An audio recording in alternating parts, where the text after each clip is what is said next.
Assalamualaikum warahmatullahi wabarakatuh. Selamat siang para pendengar semua di mana saja Anda berada, dimanapun suara kami bisa Anda dengarkan.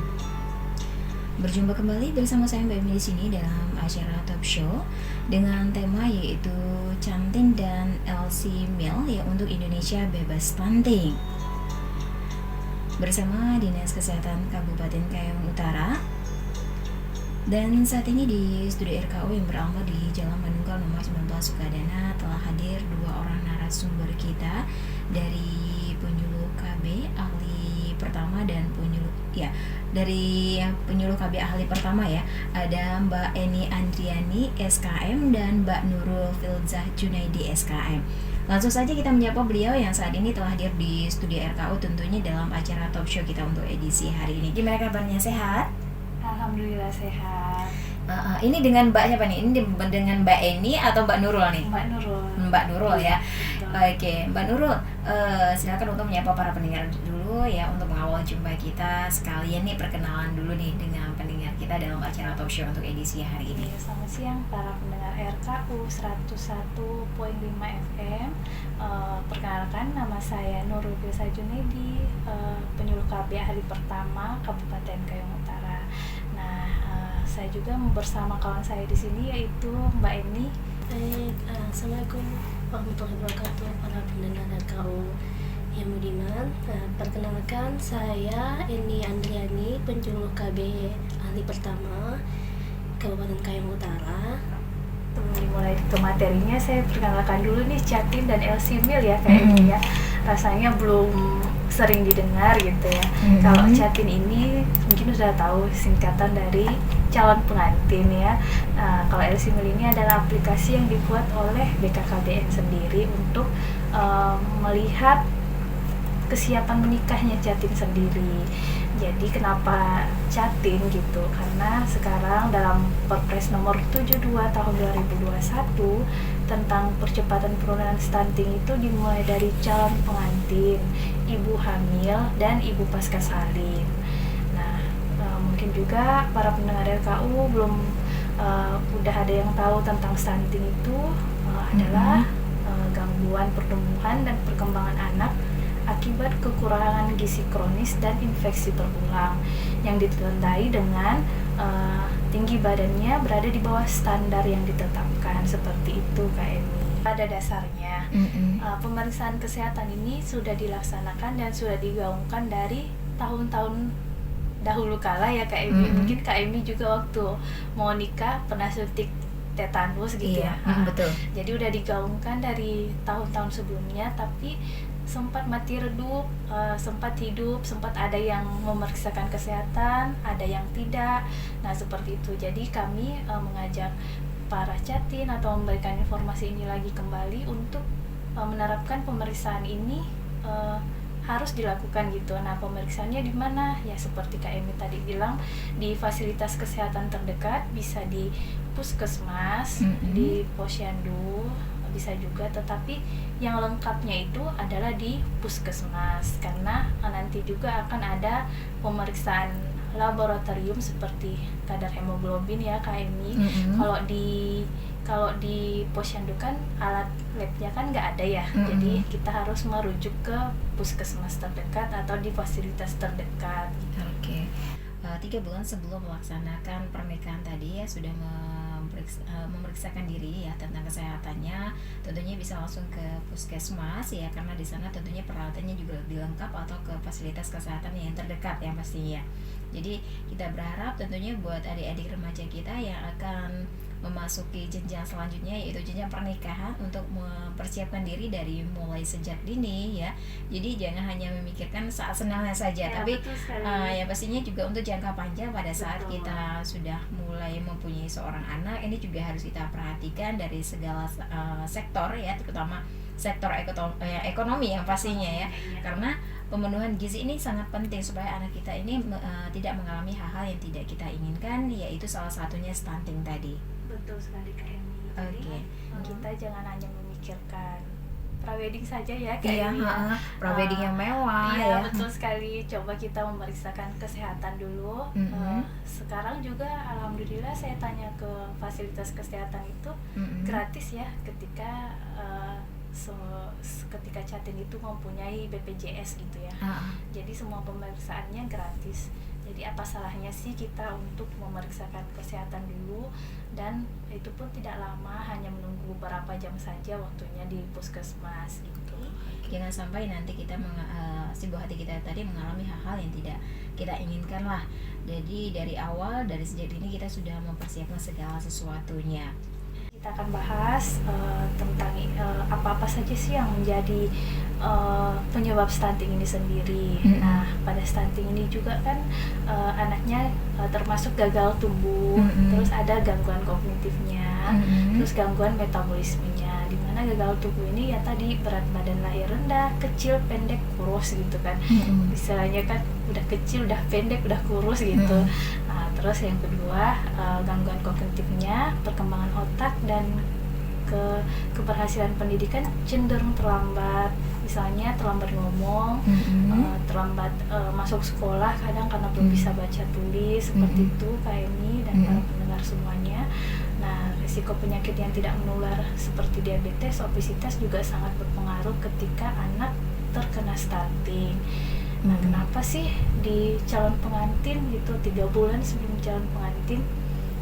Karena siklus terjadinya stunting itu dimulai dari prakonsepsi sebenarnya.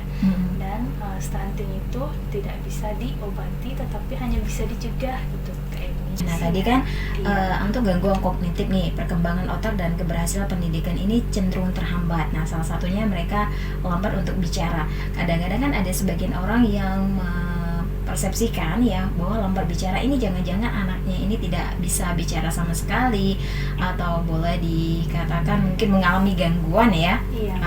Jadi ini disebabkan salah satunya karena kekurangan gizi tadi, kemudian juga infeksi yang berulang terhadap si anak tersebut. Nah, infeksi kan tadi katanya kan tidak bisa diobati ya kan? Iya, betul. Hanya bisa dicegah. Nah, kalau misalnya pada saat sang anak ini lahir, berat badannya ini kan mungkin tidak terlalu berat, tidak normal ya seperti itu. Ada nggak pencegahan supaya si anak tersebut tidak mengalami stunting terus-terusan ya, sehingga mereka dewasa? Ini langkah-langkah yang bisa dilakukan oleh sang ibu. Bisa kita lakukan dengan pemenuhan status gizi. Nah, atau menstimulasi anak agar bisa melakukan apa yang seharusnya dia sudah lakukan pada umurnya tersebut. Misalnya ya ada anak yang masih kurang fasih berbicara ya, kita stimulasi dengan beberapa kata-kata pendek, atau ibu-ibunya juga nih bisa rajin ke posyandu gitu, mendapatkan vitamin, dan ke BKB, karena di BKB ada untuk menstimulasi anak-anak gitu. Dan tumbuh kembang anak juga dipantau sesuai umurnya, seperti itu. Baik Mbak Nurul, kita lanjut kembali, silakan. Saat ini Mbak Nurul atau yang di sebelahnya lagi atau Mbak Nurul yang akan melanjutkan tema kita untuk edisi hari ini. Oke sih. Jadi pemeriksaan yang harus dilakukan itu ketika Jatim memeriksakan kesehatannya, yaitu pertama tinggi badan, berat badan, lingkar lengan atas atau biasa dikenal dengan lila, indeks massa tubuh, kemudian kadar hemoglobin, lingkar perut, dan suntik tetanus. Jadi mungkin itu yang perlu Jatim semua periksakan ketika melakukan pemeriksaan kesehatan di fasilitas kesehatan terdekat, untuk memulai prakonsepsi sebelum mempunyai anak, atau sebelum mempunyai anak balita yang akan dilahirkan dari hasil perkawinan tersebut. Nah, selanjutnya untuk aplikasi LSIM sendiri akan dijelaskan oleh Mbak Eni untuk bagaimana cara mendapatkan aplikasinya dan bagaimana cara menggunakan aplikasinya. Baik, tadi kan sudah dijelaskan sama Mbak Nurul ya mengenai stunting, bagaimana pencegahan stunting, dan pemeriksaan fisik bagi calon pengantin. Nah, hari ini kita akan bahas tentang aplikasi LSIMIL ya Kak. Nah, jadi kan tadi sudah dijelaskan juga di awal aplikasi LCMIL itu apa. Nah, jadi aplikasi LCMIL itu aplikasi elektronik siap nikah dan hamil, gitu Kak. Nah, kenapa sih harus mengisi aplikasi ini? Kenapa harus mendownload aplikasi ini? Nah, karena kan ini adalah salah satu upaya program percepatan penurunan stunting dari BKKBN. Nah, jadi aplikasi LCMIL ini merupakan strategi pencegahan stunting dari hulu, yaitu dengan screening, edukasi, kesehatan, reproduksi dan gizi, serta pendampingan Jatin. Seperti itu Kak. Kita juga ada tim pendamping keluarga nih. Tim kita sudah ada 2 tim setiap desa itu, yang terdiri dari bidan, ada kader PKK dan kader KB. Nah, jadi apabila ada calon pengantin yang ingin daftar nikah, masih bingung nih gimana menggunakan aplikasi LCMIL, jadi kita bisa menghubungi kader-kader tim pendamping keluarga di desa masing-masing, seperti itu. Jadi cukup menghubungi kader KB tadi ya, yang ada di desa-desa untuk mendapatkan informasi tentang aplikasi LCMIL tadi, bagaimana cara menggunakannya, seperti itu. Iya, betul, seperti itu Kak. Pasangan pengantin yang ingin menikah terus juga ingin mendapatkan informasi tentang aplikasi LCMIL ini ada waktu-waktu tertentu atau tidak?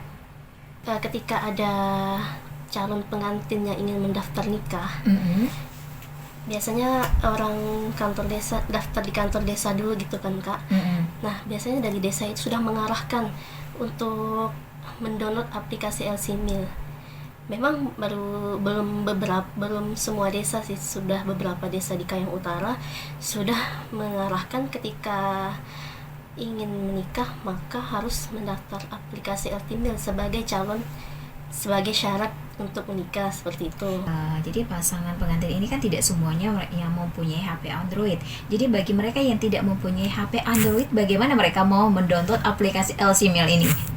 Sering sekali Kak Emi malahan ya, yang nggak ada alasannya nggak ada HP, atau mungkin memang nggak ada HP ya, atau alasan yang paling ininya lah sinyal ya Kak. Sinyal, iya. Karena terutama di daerah yang kepulauan itu kan agak susah sekali.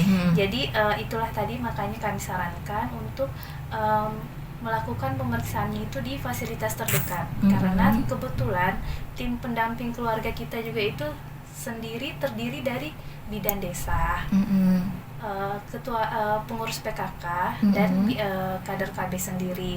Jadi mungkin data manualnya ini kita akan pegang, kita akan olah, kita akan lihat, karena semuanya sudah berstandar ya Kak, lira harus 23,5.